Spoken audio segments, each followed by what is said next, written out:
stick that on top. It's a rather strange-looking creature. There's an extraordinary creature in the story today. Andrew's going to tell it. This story is about the Bixby family and someone who came to live with them in their house. Billy Bixby was rather surprised when he woke up one morning and found a dragon in his room. It was a small dragon, about the size of a kitten. The dragon wagged its tail happily when Billy patted its head. Billy went downstairs to tell his mother. "There's no such thing as a dragon," said Billy's mother, and she said it as if she meant it. Billy went back to his room and began to dress. The dragon came close to Billy and wagged its tail, but Billy didn't pat it. If there's no such thing as something, it's silly to pat it on the head. Billy washed his face and hands and went down to breakfast. The dragon went too.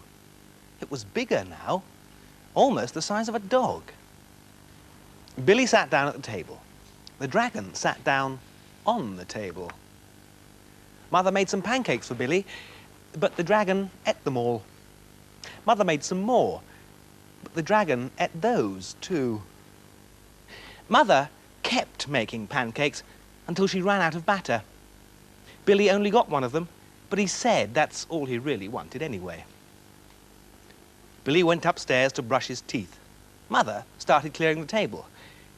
The dragon, who was quite as big as Mother by this time, made himself comfortable on the hall rug and went to sleep. By the time Billy came back downstairs, the dragon had grown so much he filled the hall. "I didn't know dragons grew so fast," said Billy. "There's no such thing as a dragon," said Mother firmly.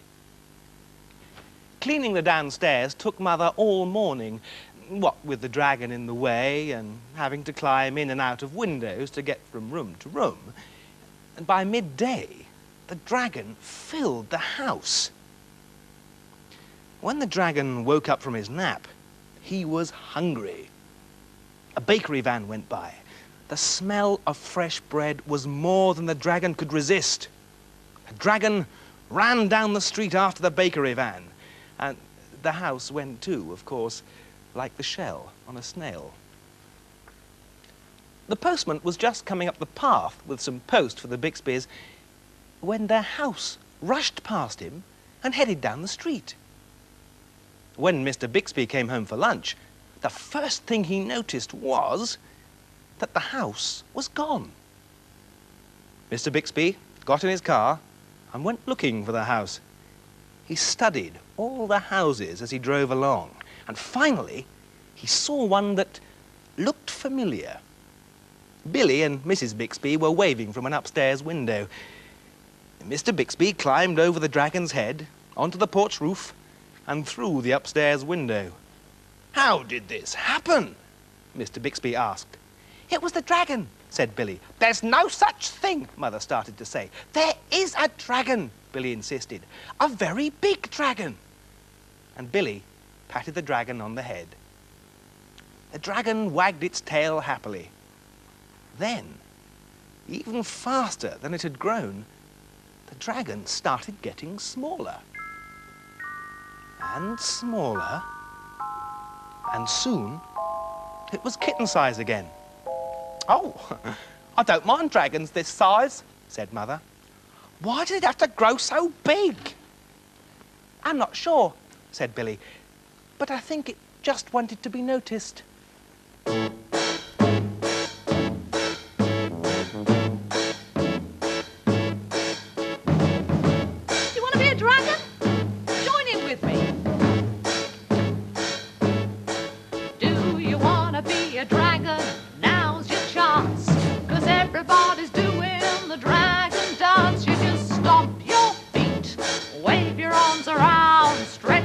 Stretch 'em up, put 'em on the ground.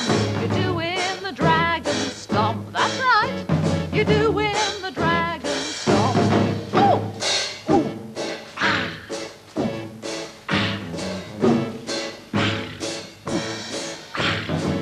Ah! before you find somebody to chase. And you haven't got a dragon face, you just show your teeth, pull back your lips, push up your eyelids with your fingertips. You just show your teeth, pull back your lips, push up your eyelids with your fingertips, and stomp, stomp, stomp, stomp. You just stamp your feet, wave your arms around, stretch 'em up, put 'em on the ground. And you're doing a dragon stomp. That's right, you're doing the dragon stomp.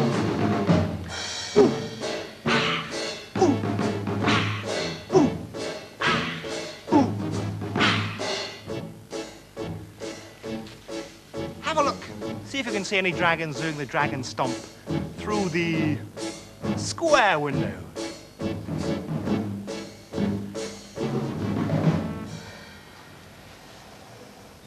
You see any dragons?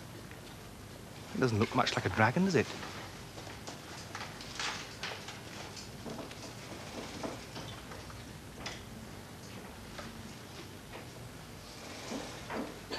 What could they be being painted? Two gleaming white teeth, perhaps? What's this? Ah. Could it be dragon body? Yes. On goes his head. Looks a bit more like a dragon now.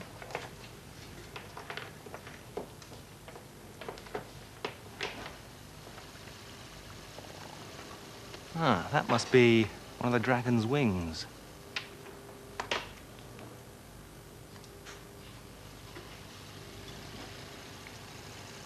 Another one on the other side. Oh, there's a dragon. Hello, Mr. Dragon.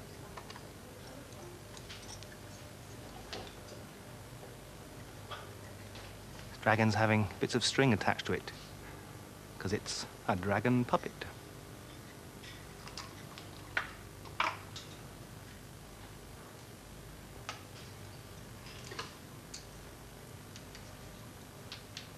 There he is, finished. A flying dragon.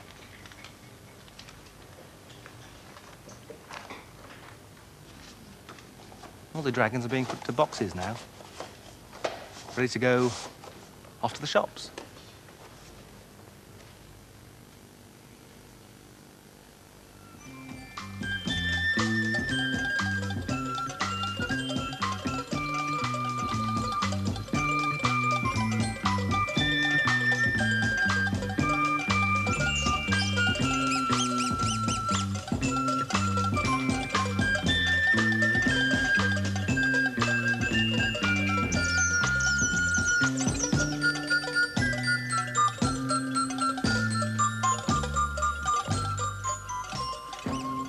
What do you reckon dragons like to eat?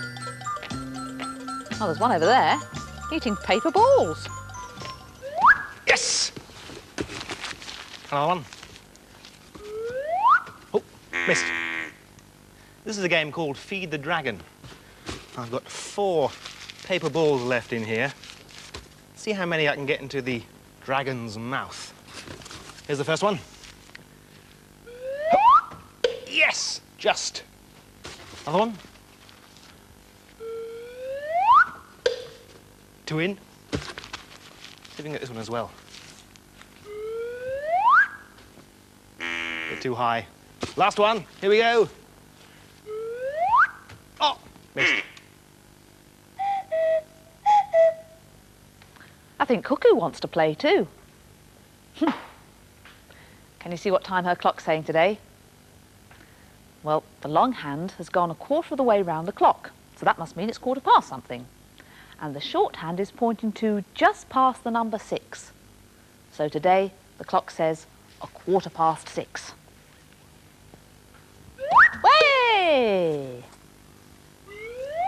Hooray! It's time for us to go now, but perhaps you'd like to make a dragon's head and play Feed the Dragon. Oh, maybe it could be a box that does handstands. Goodbye.